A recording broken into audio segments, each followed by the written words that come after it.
Welcome to Spotlight Murder by Scoob. I'm your host, Kieran Caldwell. Let's dive in. Picture this: a legendary music producer's mansion in the hills of Alhambra, California. February 3rd, 2003, just after 5 a.m., police sirens pierce the morning silence as they race toward what locals call Pyrenees Castle, a sprawling estate filled with antiques, music memorabilia, and hidden secrets.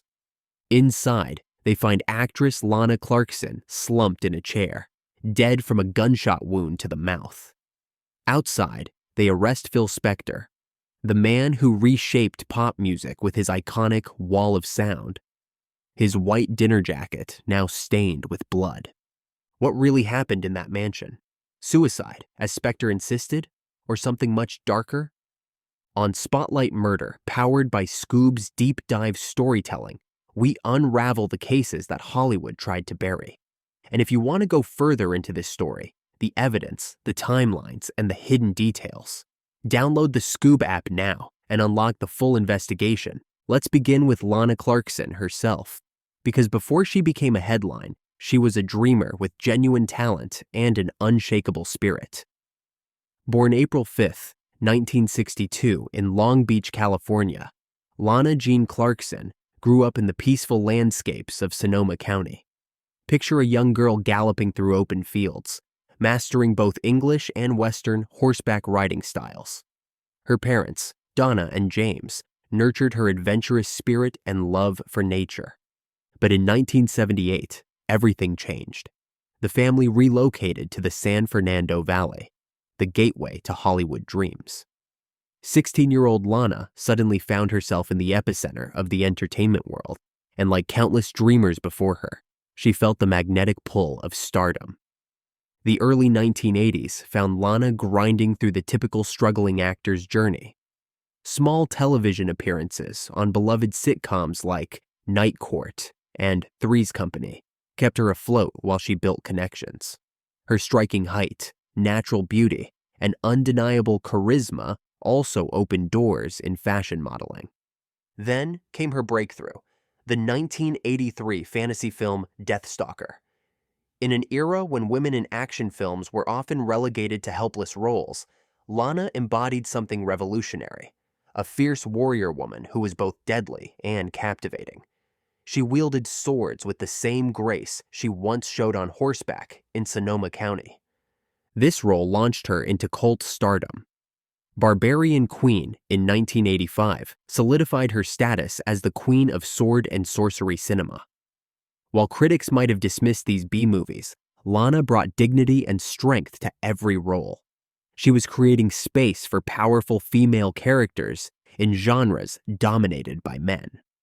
But Lana wasn't limited to fantasy epics. She appeared in Scarface in 1983, that memorable nightclub dancer scene, and the comedy Amazon Women on the Moon in 1987.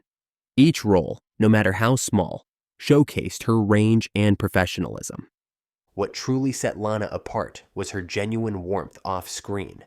Fan convention attendees consistently described her as approachable, kind, and passionate about her craft. She never forgot her roots or developed the ego that often accompanies fame. Perhaps most tellingly, Lana devoted considerable time to Project Angel Food, a Los Angeles charity delivering meals to people affected by HIV and AIDS. This wasn't a publicity stunt. It was authentic compassion in action, reflecting the values her parents instilled during those early years in Sonoma County. Now we turn to Phil Spector, a man whose musical genius was matched only by his capacity for destruction. Born December 26, 1939, in New York City, Philip Harvey Spector moved to Los Angeles as a child. Music became his obsession early, and by his teenage years, he'd formed the Teddy Bears. Their 1958 hit To Know Him Is to Love Him, written as a tribute to his deceased father, rocketed to number 1 and gave young Phil his first taste of the intoxicating drug called fame. But Spector's true legacy emerged in the early 1960s when he pioneered the wall of sound. This wasn't just a production technique, it was sonic architecture. He layered orchestras, backing vocals, and reverb effects into dense, emotional tapestries that transformed simple pop songs into epic experiences. Be My Baby by the Ronettes and You've Lost That Lovin' Feelin' by the Righteous Brothers weren't just hits. They were masterpieces that redefined what popular music could achieve. Spector worked with everyone: the Crystals, Darlene Love, Ike, and Tina Turner. The Beatles invited him to rescue their troubled Let It Be album. John Lennon and George Harrison sought his touch for their solo careers. He was quite literally reshaping the sound of modern music. But genius came with a dark price. Recording sessions became psychological warfare. Spector demanded endless takes, carried guns to studios, and terrorized anyone who questioned his methods. What began as perfectionism gradually morphed into something far more sinister: an obsessive need for total control. His marriage to Ronnie Spector of the Ronettes revealed the true depth of his pathology. What appeared to be a glamorous Hollywood romance was actually a prison. Ronnie later described how Phil surrounded their home with barbed wire and guard dogs. He confiscated her shoes to prevent escape attempts. She was isolated from friends, family, and the outside world entirely. When she finally escaped and divorced him, she courageously shared her story, exposing the monster behind the musical genius. After a devastating 1974 car accident left him with head injuries, Spector's behavior became increasingly erratic. He retreated from public life, appearing rarely and always hidden behind dark sunglasses and bizarre wigs. The man who once commanded recording studios like a maestro was becoming a reclusive, paranoid shadow. By the 1980s and 1990s, Spector was a ghost haunting his own legend. Former friends and collaborators distanced themselves. Stories circulated about his violent outbursts, his collection of firearms, and his treatment of women who dared to reject or leave him. The pattern was always the same: charm, isolation, control, and threats. Multiple women would later testify about similar experiences: being trapped in his mansion while he brandished weapons, being threatened when they tried to leave, experiencing his rage when they refused his advances. These weren't isolated incidents. They were a deliberate pattern of predatory behavior spanning decades. February 2nd, 2003. Los Angeles was buzzing with its typical Sunday night energy, but for two people, this evening would end in unthinkable tragedy. Phil Spector began his night bar hopping through LA's elite establishments: Trader Vic's, Dan Tana's, and finally the House of Blues on Sunset Strip. His chauffeur, Adriano de Souza, later testified that Spector consumed enormous quantities of alcohol throughout the evening, becoming heavily intoxicated as the night progressed. At the House of Blues, Lana Clarkson was working her shift as a hostess. When Spector approached the VIP area, she initially didn't recognize the legendary producer. In fact, she wasn't even sure if he was male or female. Following standard protocol, she politely denied him entry to the restricted area. A security guard quickly intervened, instructing Lana to treat this man like gold. She immediately apologized and allowed Spector inside. What happened next would haunt everyone involved. Over the course of the evening, Spector and Clarkson talked. He invited her back to his mansion for a nightcap. Clarkson was reportedly hesitant. She didn't know this man personally and had plans to go home, but ultimately she agreed. Perhaps she was curious about the famous producer. Perhaps she was being polite. We'll never know her true motivations. They left together in Spector's limousine, driven by de Souza. During the ride to Alhambra, they watched the film Kiss Tomorrow Goodbye, a title that would prove chillingly prophetic. Their destination was Spector's infamous Pyrenees Castle, a sprawling castle-like mansion filled with antiques, music memorabilia, and an extensive collection of firearms. The house itself was like a maze, with multiple rooms, locked doors, and a layout designed to confuse visitors. De Souza parked outside and waited, expecting to drive Clarkson home later. Inside the mansion, Spector and Clarkson were completely alone. No witnesses, no security cameras, No way for anyone to know what transpired during that fatal hour. Then, around 5 a.m., D'Souza heard it. A loud bang that sounded unmistakably like a gunshot. Alarmed, he looked toward the house and saw something that would be burned into his memory forever. Phil Spector emerged through a side door, holding a gun in his hand. According to D'Souza's testimony, Spector spoke quietly but clearly. "I think I killed somebody."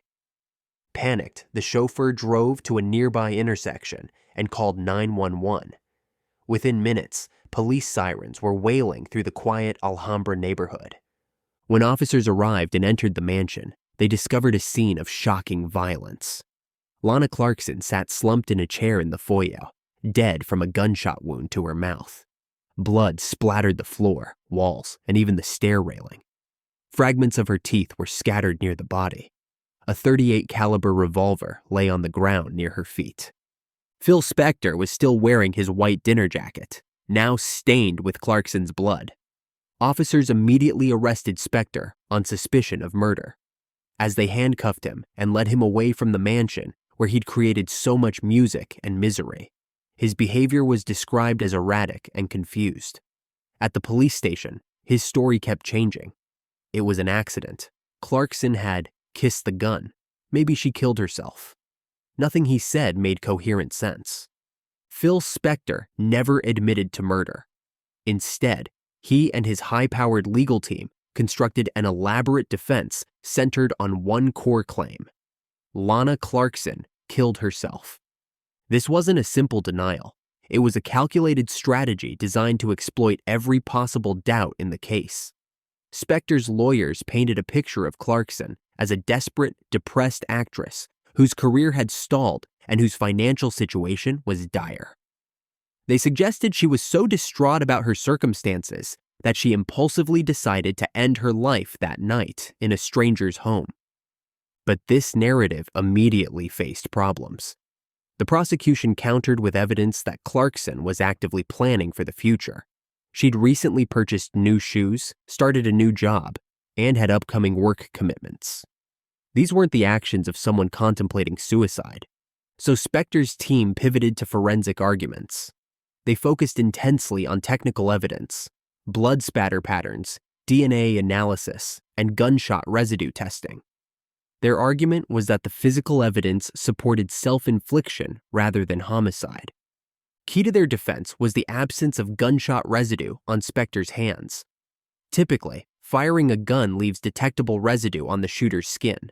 The defense argued that this absence proved Spector hadn't fired the weapon. They also pointed to DNA evidence showing that Clarkson's genetic material was on the gun's grip, while Spector's wasn't clearly present. The defense claimed the blood spatter patterns were consistent with the gun being extremely close to Clarkson's mouth when fired, closer than would be typical if someone else was threatening her. They argued this supported either suicide or an accidental discharge while she was handling the weapon. Crucially, they attacked the credibility of chauffeur Adriano D'Souza. The defense suggested he misheard or misunderstood Spector's words due to language barriers, poor lighting, or noise from a nearby fountain. They claimed his testimony about hearing "I think I killed somebody" was unreliable and possibly fabricated. Spector's lawyers also fought hard to exclude evidence about his past behavior with other women. They dismissed as tall tales the testimony from multiple women who described similar incidents where Spector had threatened them with firearms when they tried to leave his home or rejected his advances. Perhaps most importantly, Spector himself never testified. The jury never heard him speak under oath about his version of events. His lawyers calculated that putting the unstable, unpredictable Spector on the witness stand would be too risky. Instead, they relied entirely on challenging the prosecution's evidence and creating reasonable doubt. In closing arguments, the defense urged jurors to focus on the science, not the narrative. They argued that the prosecution had constructed a dramatic story, but couldn't definitively rule out suicide or accident. They highlighted every inconsistency, every gap in the evidence, every moment where doubt could creep in. The defense strategy was clear. They didn't need to prove Spector's innocence. only that the prosecution couldn't prove his guilt beyond reasonable doubt. While Spector's defense created smokescreens, the prosecution methodically built a case that painted a clear picture. This was murder, not suicide. The investigation began the moment police secured the crime scene at Pyrenees Castle. The mansion itself told a story of control and intimidation, multiple firearms throughout the house, locked doors, and a maze-like layout designed to confuse and trap visitors. Dr. Louis Pina, the coroner, officially ruled Clarkson's death a homicide based on several crucial factors. The force of the gunshot, the extensive damage to her teeth, bruising on her tongue, and the location of the incident all contradicted suicide. Most significantly, there were no clear warning signs that Clarkson was contemplating ending her life. The prosecution's star witness was chauffeur Adriano de Souza, whose testimony was devastating to Spector's claims. De Souza described hearing the gunshot, seeing Spector emerge with the weapon, and clearly hearing him say, "I think I killed somebody." Despite defense attempts to discredit him, De Souza's account remained consistent throughout multiple interviews and court appearances. Blood spatter expert Dr. Lynn Harold provided perhaps the most damning physical evidence. Her analysis of the tiny blood droplets on Spector's white dinner jacket revealed that he was standing very close to Clarkson when the gun fired, possibly within 2 to 3 feet. The pattern also suggested his arms were raised at the time, consistent with pointing or firing a weapon. The prosecution found blood evidence on Spector's clothing and even inside his pants pockets, indicating he had direct contact with the crime scene aftermath. They also discovered a blood-stained cloth in a bathroom, which they argued might have been used to wipe the weapon clean, explaining why Spector's DNA wasn't clearly on the gun. But the most powerful evidence came from Spector's own history. The prosecution called multiple women who testified about remarkably similar experiences with the producer over several decades.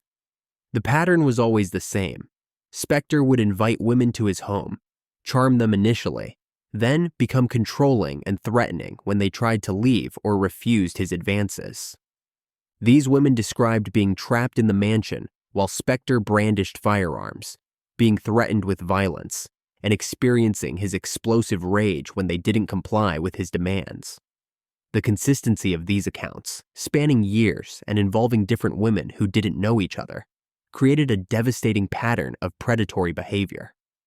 The prosecution argued that February 3rd, 2003, followed this exact same pattern. Lana Clarkson, like the other women, likely tried to leave or resisted Spector's advances. In a moment of rage, perhaps triggered by alcohol and his long history of controlling behavior, he used the gun to intimidate her, leading to the fatal shot. Prosecutors also challenged the defense's forensic arguments. They explained that gunshot residue can be easily washed off or missed in testing, especially hours after the incident. They argued that the gun could have been wiped clean, and that Clarkson's DNA on the weapon could simply indicate she touched it during a struggle or after being threatened. Most importantly, they painted a picture of the mansion itself as a trap. With its locked doors, extensive gun collection, and isolated location, Pyrenees Castle became a place where Spector had complete control over any woman who entered. The disabled deadbolt, the hidden rooms, the collection of loaded weapons, all created an environment where escape was nearly impossible. The prosecution's case wasn't just about forensic evidence or witness testimony. It was about recognizing a pattern of escalating violence that finally turned deadly. Phil Spector had threatened women with guns for decades. On February 3rd, 2003, those threats finally became murder. Phil Spector was convicted in 2009 and died in prison in 2021. But the case was always bigger than one night. It exposed how fame and influence can shield abusers and silence victims. Lana Clarkson's death finally forced accountability, but it raises hard questions. How many voices were ignored? How many stories never told? Her films, her charity work, and her resilience are what remain, not the tragedy that ended her life. If you think you know the full story, Listen to the hidden testimony and new details we uncovered. It changes how the case is remembered. Hear previously unheard interviews, court transcripts, and forensic details that reframe the timeline, plus exclusive clips from people who were there.